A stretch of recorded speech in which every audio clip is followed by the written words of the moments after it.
Hello everyone, एक बार फिर से आप सभी का स्वागत है। और आज के इस वीडियो में हम लोग देखेंगे कि सीपीसीटी क्या है, सीपीसीटी को कैसे पास किया जा सकता है, सीपीसीटी का सिलेबस क्या होता है और सीपीसीटी में कितनी स्पीड हमको चाहिए होती है इंग्लिश में, हिंदी में, और सीपीसीटी हम कब पास माना जाता है। मतलब कि बहुत सारे डाउट होते हैं कि जैसे मान लीजिए किसी ने हिंदी टाइपिंग पास कर ली और इंग्लिश नहीं कर पाए तो क्या सीपीसीटी में पास माने जाएंगे?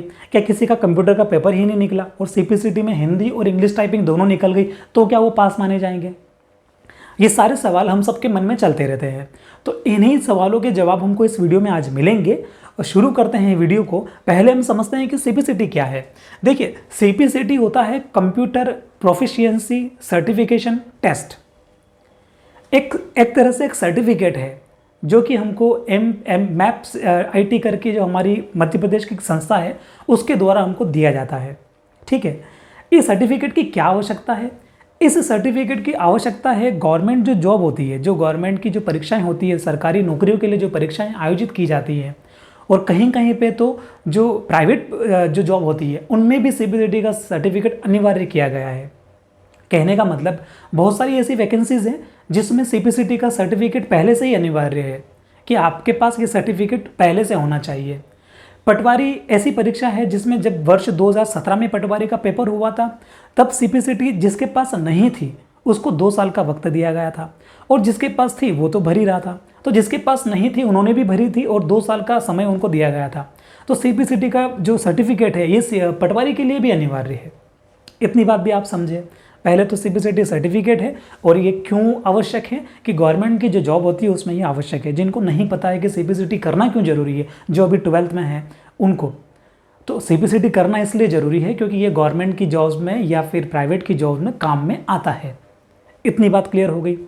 अब बात आती है कि इसका सिलेबस क्या है। तो सिलेबस तो ये है, लेकिन उससे पहले समझते हैं कि एग्ज़ाम कौन कौन दे सकता है। तो देखिए, सीपीसीटी की परीक्षा देने के लिए सबसे पहली कंडीशन है कि आपकी उम्र 18 साल होनी चाहिए। 18 साल से ऊपर या 18 साल के आप होने चाहिए, तब आप फॉर्म भरने के लिए एलिजिबल हो जाते हैं, पहली कंडीशन। दूसरी कंडीशन कि आपने एटलीस्ट 12th पास कर लिया हो, और यदि आपने 12th पास नहीं किया यानी कि आपने हाई सेकेंडरी पास नहीं किया है तो आप यदि 10th के बाद आपने 11th में की और कोई डिप्लोमा वगैरह कर रहे हैं तो फिर वो डिप्लोमा का सर्टिफिकेट आपके पास होना चाहिए। बात क्लियर है?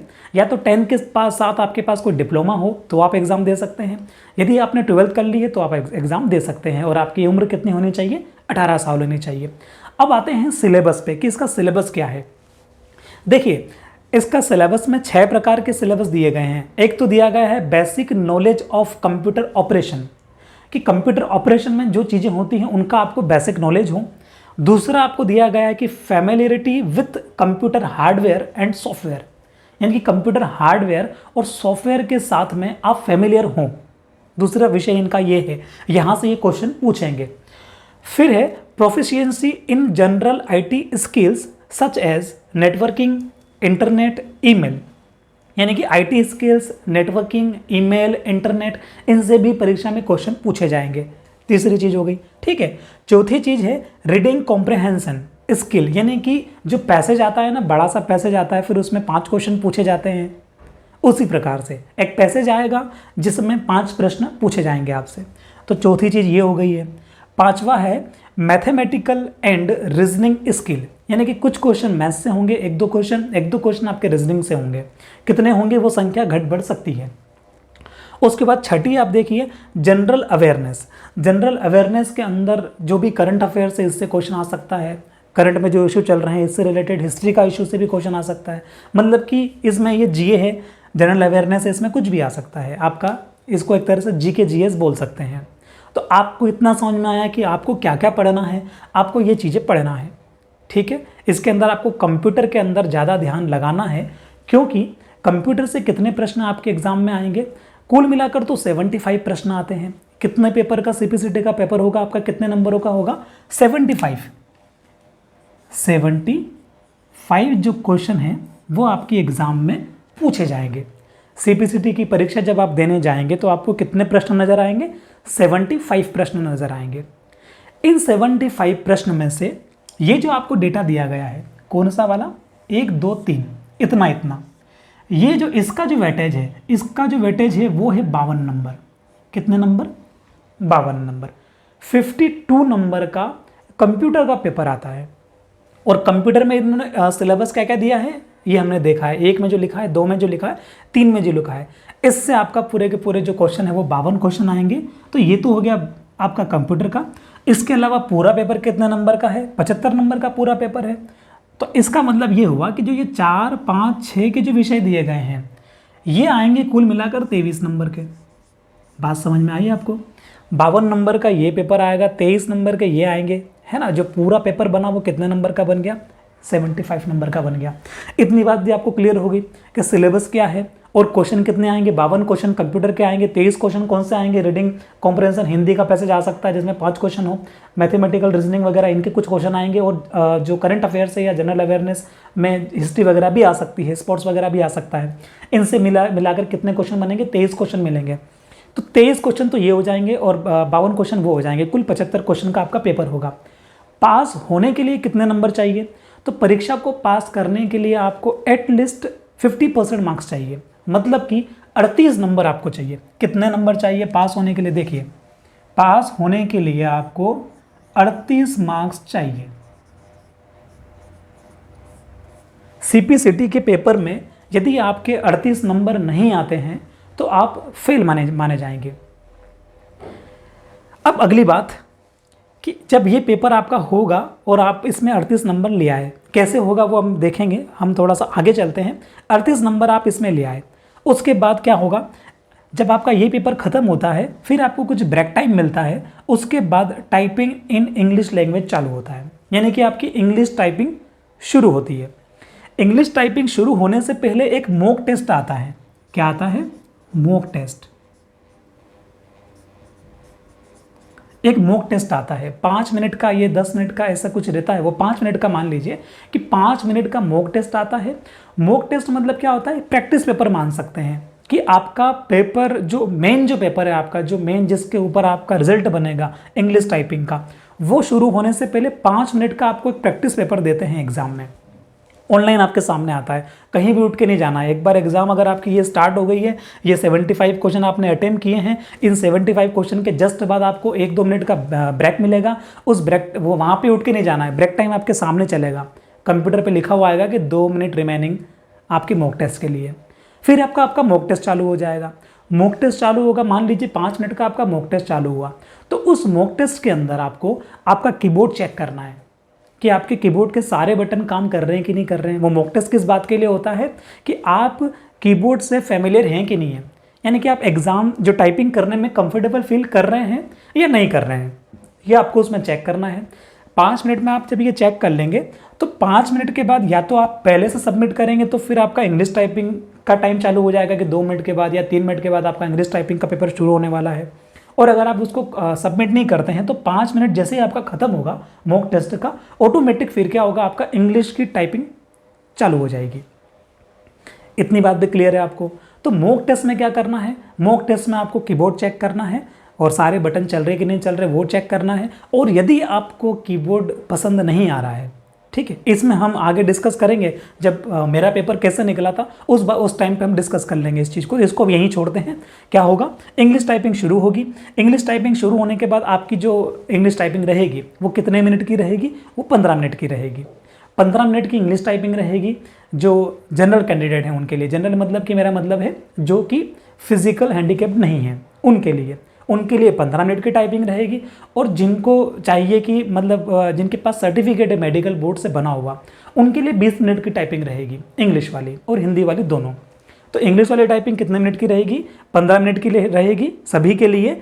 सिर्फ किनको छोड़ दिया जाए? जो कि 40% से अबव जिनके पास हैंडीकैप वाला सर्टिफिकेट है, वो भी मेडिकल बोर्ड से बना हुआ, और उनको भी फॉर्म भरते टाइम वो चीज़ को मेल करना पड़ेगा सीपीसीटी को, तब जाके जो है उनको क्या करेंगे? स्क्राइब करके आता है वो फॉर्मेट, तो वो हम भेज देंगे उनके पास मेल करके, तो फिर हमको जो है वो क्या करेंगे? परमिशन दे देंगे। ठीक है कि ठीक है, आपका ये सर्टिफिकेट वगैरह एक्सेप्ट किया जाता है और आपको जो है टाइम बढ़ा के वो दे देंगे। इतनी बात क्लियर है? वो सारी डिटेल में टेलीग्राम चैनल पे मैं बता दूंगा कि उसके फॉर्मेट क्या क्या हैं। तो फिलहाल क्या किया हमने? इंग्लिश टाइपिंग शुरू हुई, कितने मिनट की हुई? 15 मिनट की हुई। 15 मिनट की इंग्लिश टाइपिंग जब खत्म हो जाएगी, जब आप टाइप कर लेंगे पूरा मैटर, तो उसके बाद फिर एक ब्रेक आएगा। ठीक है, उसमें भी कहीं उठ के नहीं जाना है, उस ब्रेक में बस आप थोड़ी कमर उमर सीधी कर लीजिए, ऐसा कुछ होगा। फिर क्या होगा, फिर आपकी हिंदी टाइपिंग शुरू होगी। अब हिंदी टाइपिंग शुरू होने से पहले वो आपको क्या पूछेगा कि आप रेमिंगटन गेल में टाइपिंग करना चाहते हैं या इन स्क्रिप्ट में टाइपिंग करना चाहते हैं। ये दोनों क्या है, हिंदी टाइपिंग के कीबोर्ड के लेआउट है। कीबोर्ड के लेआउट मतलब क्या, जैसे ये कीबोर्ड है, तो यदि आप रेमिंगटन गेल जब हम फॉर्म भरेंगे, जब हम फॉर्म फिल करेंगे, तो हमसे उसी टाइम पे पूछ लेंगे कि आप जब हिंदी टाइपिंग का पेपर देंगे तो आप रेमिंगटन गेल वाला कीबोर्ड लेआउट चूज करना चाहते हैं या आप इन स्क्रिप्ट वाला चूज करना चाहते हैं। ये फॉर्म जब भरेंगे सीपीसीटी का तभी हमसे पूछ लेते हैं। तो मैंने तो रेमिंगटन गेल चूज़ किया था और मैक्सिमम लोग यही सेलेक्ट करते हैं क्योंकि ये थोड़ा सा कृतिदेव से मिलता जुलता होता है, इसलिए। इतनी बात क्लियर हो गई आपको। तो मान लीजिए हमने रेमिंगटन गेल चुना और कुछ भी चुना, तो रेमिंगटन गेल चुनेंगे तो इन बटन से कुछ और वहाँ पे दिखेगा, ठीक है, और इन स्क्रिप्ट चुनेंगे तो वहाँ से कुछ और दिखेगा हमको। तो ये जब फॉर्म भरेंगे तब हमको जो हमने कीबोर्ड चुना है उसके अकॉर्डिंग हमको लेआउट सिलेक्ट करके पेपर में टाइप करना है, तभी टाइपिंग सही से होगी। इतनी बात भी क्लियर हो गई हमको। तो मान लीजिए आपका ये भी खत्म हो गया, हिंदी टाइपिंग आपकी 15 मिनट की हुई और ये भी आपकी खत्म हो गई। तो पेपर कैसे खत्म हुआ वो समझ लीजिए फास्ट से कि 75 मिनट आपको यहाँ मिलेंगे। 100 मिनट किसको मिलेंगे, जिनके पास 40% से अबव वाला सर्टिफिकेट है, ठीक, उनको 100 मिनट मिलेंगे। और 75 मिनट किसको मिलेंगे, 75 मिनट 75 क्वेश्चन किसको मिलेंगे, जो बाकी जो कैंडिडेट हैं जिनके पास कोई सर्टिफिकेट नहीं मेडिकल वाला, उनको फिर ये मिलेंगे। उसके बाद क्या होगा, इंग्लिश टाइपिंग शुरू होगी। कितने मिनट की होगी, 15 मिनट की होगी। 20 मिनट की किसके लिए होगी, जिनके पास 40% से अबव वाला सर्टिफिकेट जो है मेडिकल बोर्ड से बना हुआ उनके लिए, ठीक। और ऐसे हिंदी टाइपिंग होगी, कितने मिनट की होगी, 15 मिनट की होगी, ठीक है। और इनमें भी 20 मिनट का टाइम किसको मिलेगा, जिसके पास सर्टिफिकेट बना हुआ है, जिसके पास जो हैंडीकेप्ड वाला सर्टिफिकेट बना हुआ है उनको टाइम मिलेगा 20 मिनट। इतनी बात भी क्लियर हो गई।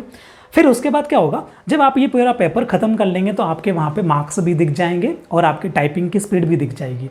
मार्क्स यदि आपके 38 नंबर आ गए तो बहुत बढ़िया बात है, आप पास हो गए।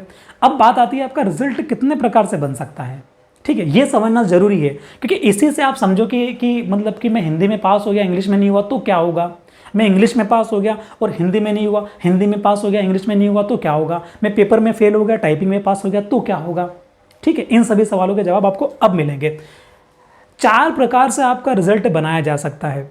कितने प्रकार से, 4 प्रकार से। तो इन प्रकारों को समझने से पहले आपको यह समझना है कि आपको इंग्लिश में कितनी स्पीड चाहिए और हिंदी में कितनी स्पीड चाहिए पास होने के लिए।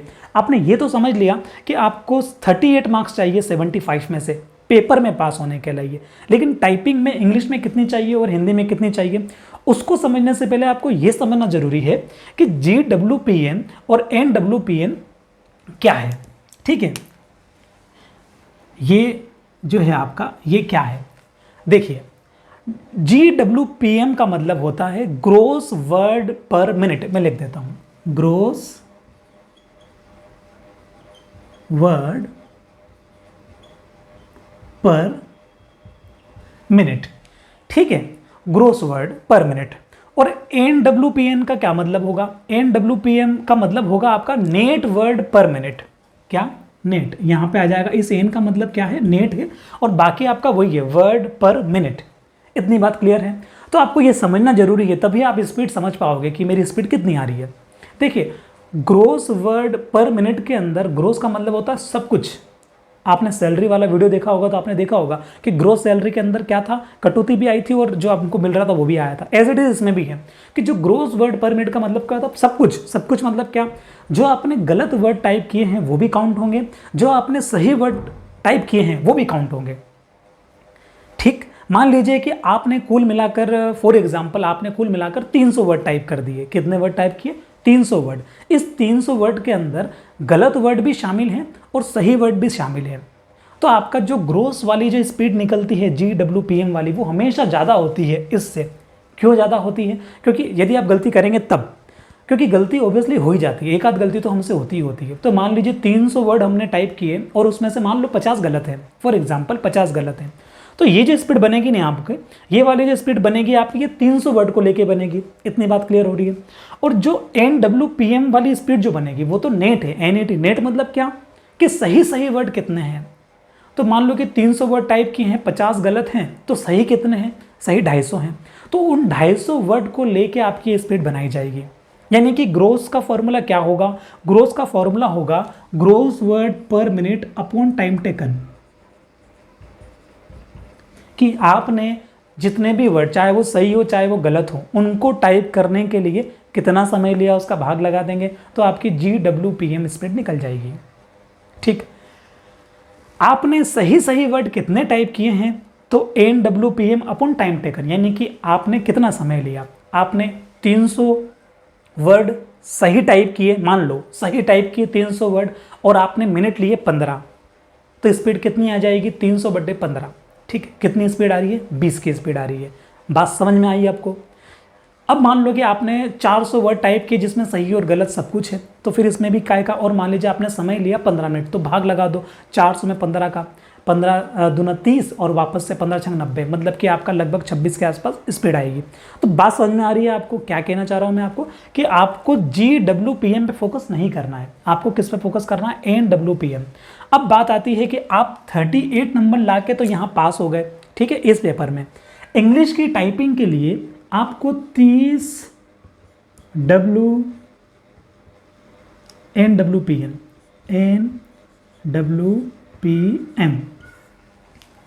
इतनी आपकी स्पीड चाहिए। कितनी चाहिए, 30 NWPM। NW समझ गए, ये GW अगर आएगी तो आप फेल हो जाएंगे, क्योंकि G में क्या है, ग्रोस वाले में क्या है, गलत भी शामिल है। बात समझ पाए आप। तो ये आएगी आपकी सही सही, आपके सही सही जो है वो एटलीस्ट 30 की स्पीड के हिसाब से आने चाहिए, तभी आप पास हो पाएंगे। तो 30 की स्पीड आपको चाहिए इंग्लिश में, 30 NWPM। ठीक, और हिंदी के लिए आपको कितनी चाहिए स्पीड, 20 NWPM।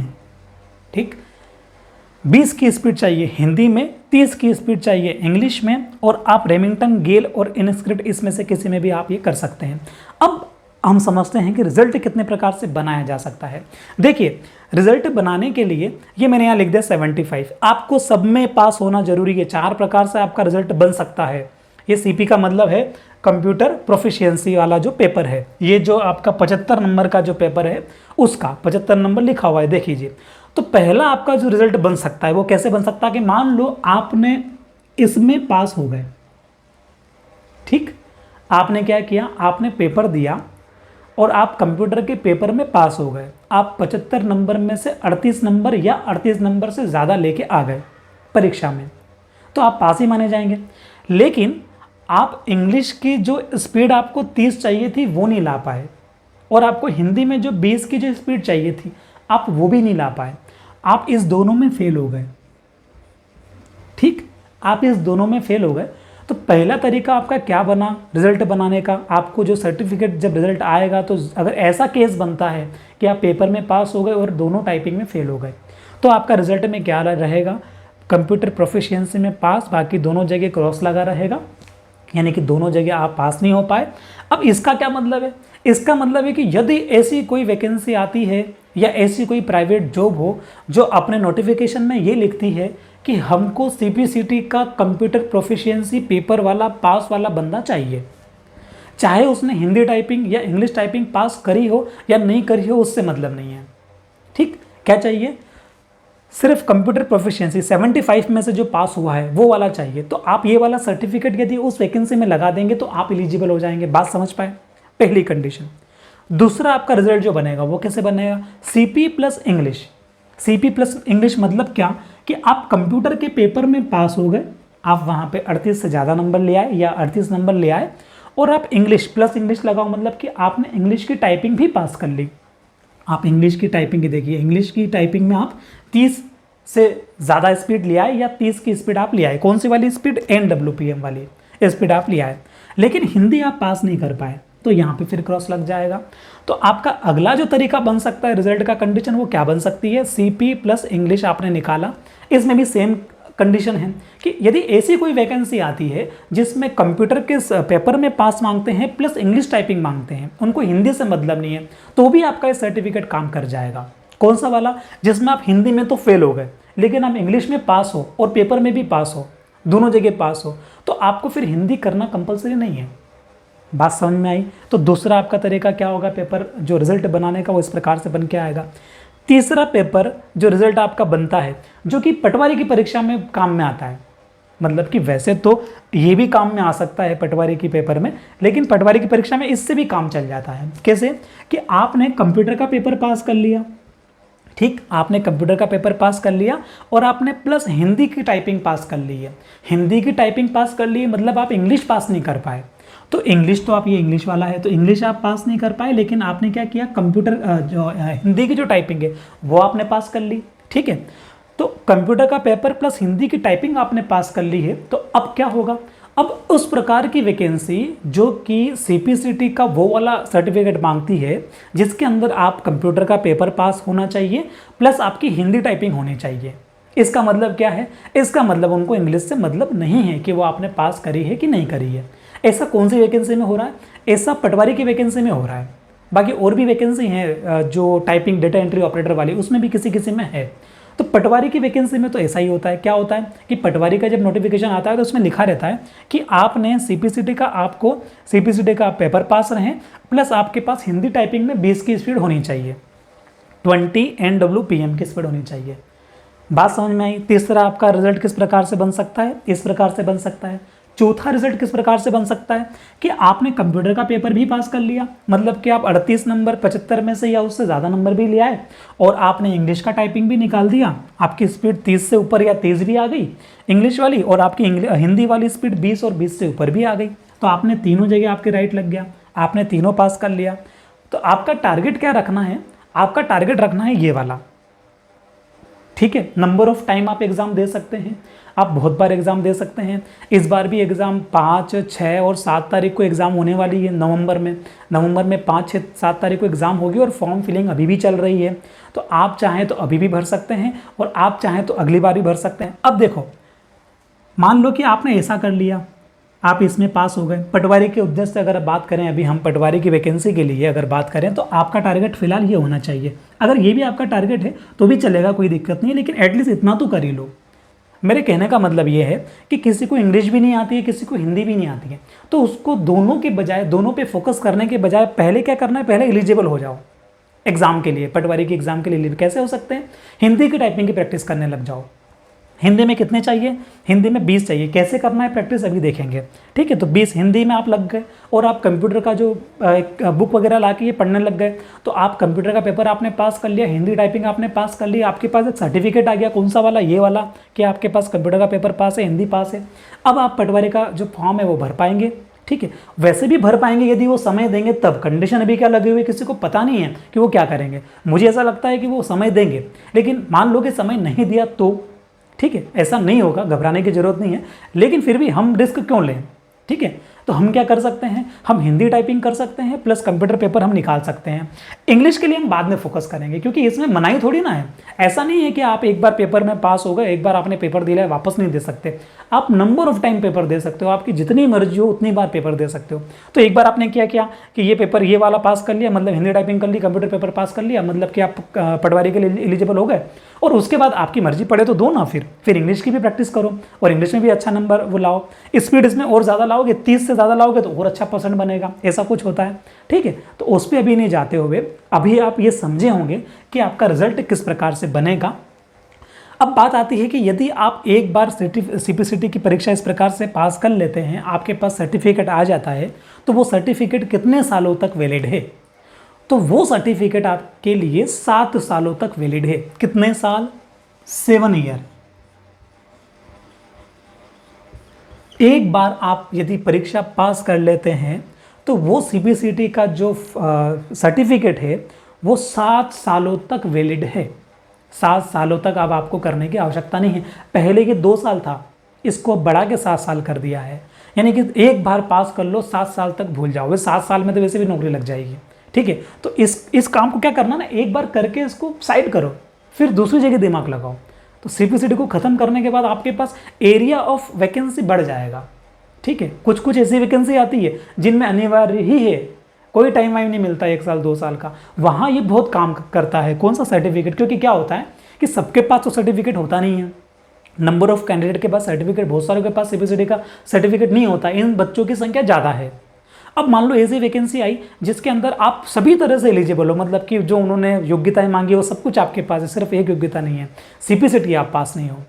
ठीक है, तो वहाँ अपने को बड़ा दुख होता है, क्योंकि वहाँ पे उस वाली एग्जाम में कंपटीशन कम हो जाएगा। वैसे ही कम हो जाएगा, क्यों? क्योंकि जिसके पास सीपीसीटी नहीं है, चाहे वो एलिजिबल है डिग्री वगैरह के लेवल पे, लेकिन सीपीसीटी का सर्टिफिकेट नहीं है, फॉर्म ही नहीं भर पाएगा। और आपके पास सीपीसीटी का सर्टिफिकेट है, आप फॉर्म भर पाएंगे, तो आप सोचो कितने लोग तो फॉर्म ही नहीं भर पाए, तो कंपटीशन तो वैसे ही लो हो गया है। तो ये तरीके होते हैं कुछ। सीपीसीटी को क्लियर करिए, सीपीसीटी क्लियर करना बहुत आवश्यक है। साल में 6 बार एग्जाम हो रही है अभी साल में 6 बार एग्जाम हो रही है। जो टेलीग्राम का चैनल है उसके अंदर मैं इससे रिलेटेड सारे मैंने कैलेंडर डाल रखा है मैंने उसमें, और बाकी और भी चीज़ें जो हैं कि जैसे फिजिकल हैंडीकैप जो होते हैं उनको कौन सी प्रोसेस करनी पड़ती है टाइम बढ़वाने के लिए, ठीक है, वो सारे टेलीग्राम चैनल पे मैं लिंक डालूंगा, उनके पीडीएफ फाइल डालूंगा, वहाँ से आप डाउनलोड कर सकते हैं। इस वर्ष का जो भी सीपीसीटी की आने वाली परीक्षाएं हैं, जो कि अब नवंबर के बाद जनवरी में है, शायद से 13, 14, 15 जनवरी को पेपर है सीपीसीटी का, आप उसको टारगेट करके भी परीक्षा दे सकते हैं, तैयारी कर सकते हैं अपनी, ठीक है। तो यदि इस वीडियो का हम सार निकालें तो वो ये निकल के आता है कि हमको सबसे पहले ये 6 सब्जेक्ट जो है ये अच्छे से पढ़ने हैं, इसमें कंप्यूटर को हमको ज़्यादा ध्यान लगाना है। कुल पेपर कितने नंबर का आएगा? 75 नंबर का आएगा। 75 नंबर के पेपर को हल करने के लिए कितना समय मिलेगा? 75 मिनट मिलेंगे। इसमें पास होने के लिए कितने नंबर चाहिए? 38 नंबर चाहिए मिनिमम, 38 से ज़्यादा भी चलेंगे, ठीक है। क्या क्या पढ़ना है? ये चीज़ें पढ़ना है। उसके बाद क्या होगा? फिर टाइपिंग होगा, इंग्लिश वाला टाइपिंग, कितना स्पीड चाहिए आपको? 30 NWPM चाहिए। GWPM NWPM का फर्क भी आप समझें, ठीक है। और टाइपिंग हिंदी के लिए आपको कितना चाहिए? 20 NWPM चाहिए, 20 की स्पीड यहाँ पे चाहिए। रेमिंगटन गेल इनस्क्रिप्ट क्या है? जब हम ये फॉर्म भरेंगे सीपीसीटी वाला, तब हमसे पूछेगा कि आपको कौन सा कीबोर्ड चूज़ करना है। अधिकतर लोग कौन सा कीबोर्ड चूज़ करते हैं? रेमिंगटन गेल चूज़ करते हैं। क्यों करते हैं? क्योंकि ये कृतिदेव जैसा लगभग होता है, इसलिए करते हैं। आप बात समझ पाए होंगे। पटवारी के लिए आपको क्या जरूरी है? पटवारी के लिए आपको ये वाला रिजल्ट जरूरी है, ठीक है। मतलब आप ये कर लें तो बहुत ही अच्छी बात है, वो नहीं चलेगा। अगर आप कंप्यूटर में पास हो गए और बाकी टाइपिंग में फेल हुए, नहीं चलेगा। यदि आप कंप्यूटर के पेपर में पास हुए, इंग्लिश टाइपिंग आपने कर ली तो भी नहीं चलेगा। आप कंप्यूटर के पेपर में पास हो गए, हिंदी में पास हो गए तो चल जाएगा। फिर आप इंग्लिश में फेल हो गए तो भी चलेगा, कोई दिक्कत नहीं है। और आपने अगर ये कर लिया, मतलब कि कंप्यूटर का पेपर भी पास कर लिया, इंग्लिश टाइपिंग भी पास कर ली, हिंदी टाइपिंग भी पास कर ली उसी पेपर में, तो आपको 7 साल तक कुछ करने की जरूरत ही नहीं है। 7 साल के लिए आपके लिए वैलिड हो गया है, ठीक है। मिलते हैं अगली वीडियो में, जिसमें देखेंगे कि मैंने सीपीसीटी कैसे पास करी और कौन कौन से वो तरीके होते हैं जिनसे सीपीसीटी हम कर सकते हैं। कितने दिन, मतलब कि एक दिन में कितने घंटे हमको प्रैक्टिस करना चाहिए सीपीसीटी की, ताकि हमारी तैयारी भी डिस्टर्ब नहीं हो और हमारा जो वो टाइपिंग वाला है वो भी डिस्टर्ब ना हो, दोनों चीज़ें साथ में पैरेलल में चलती रहे। उसके लिए हम क्या कर सकते हैं, मिलेंगे अगली वीडियो में। तब तक के लिए थैंक यू सो मच।